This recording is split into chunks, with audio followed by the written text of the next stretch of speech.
It's very interesting to look at the way that DDL has evolved over the decades since 1992. Now, if you recall, 1992 was the year that they first introduced the 15-year-old rum to the world. And that was quite a groundbreaker at the time because it was so unique in the sense that for the first time you had a rum aged Daton that was uh, issued in hundreds of thousands of bottles at a time all over the world.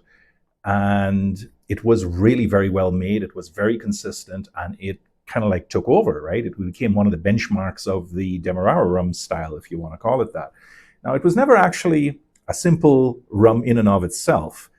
It was a blend of rums from the various stills that DDL has. Now, for those who are interested in Guyanese rums, you should know that over the period between the 1940s through to about 2001, a lot of the major distilleries that dotted the east and west bank of the Demerara River, the east and the west coast, the Berbice area, and so on, they were shuttered and closed. Skeldon, for example, which created one of the most valuable distillates ever made, the Skeldon 1978 by Velier, that shuttered in 1978, and the still was long since destroyed. But over the period of years, those stills from the various estates and plantations and whatever you want to call them got consolidated and moved around quite a bit until finally by 2001, they all ended up at the Diamond Distillery in the east bank of the Demerara River. And that's where they all remain to this day. It's become a kind of like a pilgrimage for many people. Now, from 1992 until about the 2000s, the early 2000s, all the rums that DDL made were blends. And they basically mixed and matched all these various stills output in varying proportions to create the 3-year-old, the 5-year-old, the 8-year-old, the 12, the 15, the 21, occasionally the 25. But the thing was, these were never considered marketing points of any kind, and therefore most people didn't know anything about them and didn't really give a shit. And people abroad knew, but people within Guyana to this day still don't understand what the big fuss is all about, although that's gradually beginning to change. So Velier changed that to some extent in 2004, 2005, when they started what I like to call the age of Velier's Demararas. And what they did is, of course, they were allowed to pick a few barrels from a selection that came from single stills, that came from Port Morant or from Enmore still, or the French Saval still, or wherever.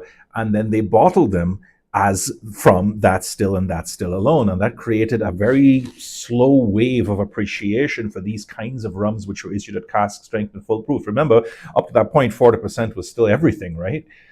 So forward through to the end of 2014, and DDL realized that, Velier really had something going on here. And they decided that they were going to go into the Gargano style rums of their own. And they said to Luca, yeah, no, sorry, you're out. And we're going to do our own thing. And what they did is for the next 3 years, 2015, 2016, and 2017, if I recall, they issued these rums called the Rare Collection, and then they just kind of like stopped. And I'm not really surprised that they didn't sell that well. I think they were really quite good. One of the Enmores really was quite spectacular. I've tried most of them. They did reasonably well in Europe, but I have heard complaints that they're still on the shelves to this very day.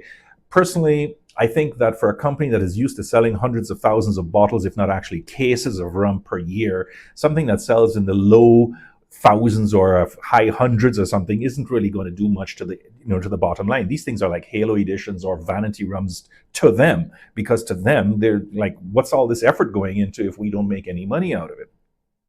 But starting around 2018, 2019, an interesting thing started to happen. The Villiers disappeared. They never went any further with it.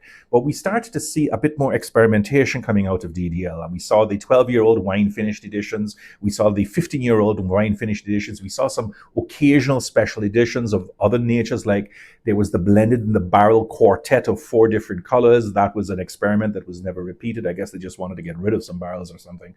I actually have them, but I'm not around to reviewing them yet. And then there started to be a small groundswell of rums like this one with the 15/12-year-old stubby black bottle, same kind of labeling, but for 12-year-olds and 15-year-olds and other year-olds, like from 2006 or 2009 or whatever. And gradually these started to become a thing, and you started to see them on shelves. I still find them in Toronto and in Calgary to this day. But strangely enough, they were never really advertised really seriously, which I find kind of odd. So, but what they also did with these rums is that they started to pay attention to the stills. So, for example, the three wooden stills, the Versailles single pot still, the double retort wooden pot still from Port Morant, the coffee still called the filing cabinet, which is the Enmore still, the EHP mark, for example, and of course the French Saval still, and so on. They started to put out rums of this nature. Now, they have done this before, back in 2007, when the Cricket World Cup was running around the West Indies, and they issued these cricket bat-sized bottles that were very single still. I think it was the EHP, the PM, and I can't remember what the other one was. The IFLUC, probably. I can't remember. So certainly the skill was there. They had the recipes, they had the stills, they knew what they were doing. They just lacked the will. And now, gradually, in the late 2010s, they started to do something about it.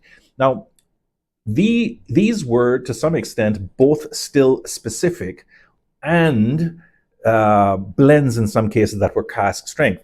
They did produce a 40% series of the three wooden stills, and then occasionally I noticed that they did put out cask strength editions for the three wooden stills as well. This is one of them. This is the Port Morant 2009 12-year-old at 56.7%. And I think I picked this up at the Whiskey Exchange Rum Show a year or two back, where DDL had its own little booth there. Very low-key, very kind of like, they really need to get some big Bradar, bright-colored brand ambassadors if they want to do better than this, because they were kind of squirreled away off to the side there somewhere. But anyway, be that as it may. This is a 12-year-old at 56.7% from Port Morant, and Port Morant has always been one of my favorite stills.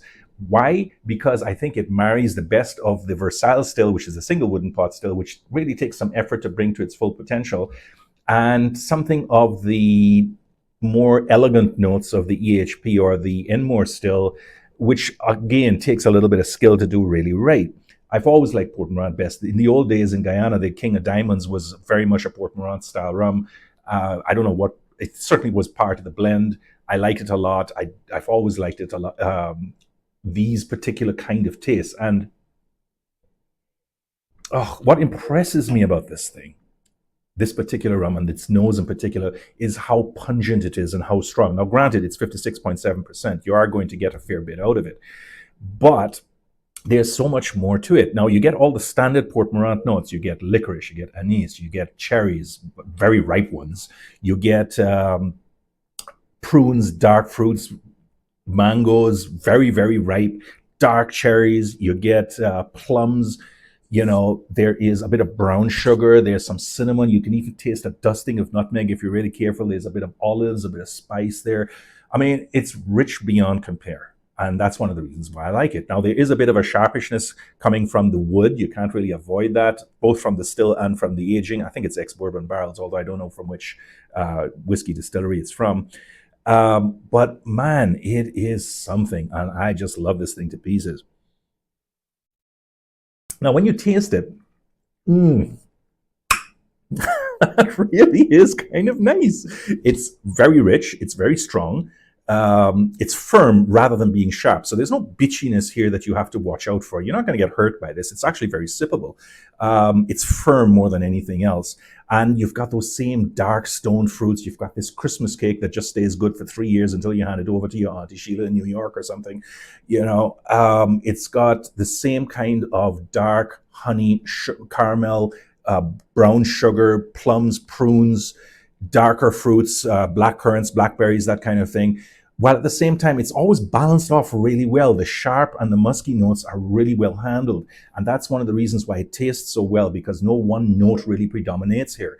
And the finish kind of sums up everything. It's a bit more sweetish on that side of things. It does test out really properly at 56.7%, by the way, just in case you're wondering if this is some kind of sugar piece of shit. No, it's not. Basically, then, it is a rum that I can recommend unhesitatingly, and I really wish I'd picked up a bottle at the time. I couldn't because I was picking up other bottles, but never mind. The important thing is it shows the evolution of DDL in a really fascinating way, and the review that I've written to accompany that is going to make that a little bit more clear as well. DDL is not resting on its laurels. They are not just sitting on their asses and waiting for shit to happen and then they kind of like follow the. No, they actually are innovating a bit. And what they finally found is a way to make these cask strength independent style bottlings, single cask, full proof, that kind of thing. They found a way to shoehorn that into their existing lines, because once you see this rum on the shelf, the first thing you're going to think about, oh, okay, it's like a 12-year-old or a 15-year-old because it looks exactly the same. That was the stroke of genius that they were waiting for. The rares just never had that recognition factor, and neither did the quartet of the four colors, the blended in the barrel ones. But this really works. And I score him this about 87 points. I think it deserves that. It may actually be even better. It depends on whether you like the style or not. Some people like Bajan rums better. Some people like Trini rums better. And some people certainly do like their Jamaicans. But spare a thought for this one. As far as I'm concerned, this is really one of the better rums I've had from Guyana. And it's time we stop pretending that Indies get all the glory, because DDL certainly has enough of its own to go by. And I think you should give it a shot. So I hope you like that. And I'll talk to you guys next time. Take care. Bye-bye.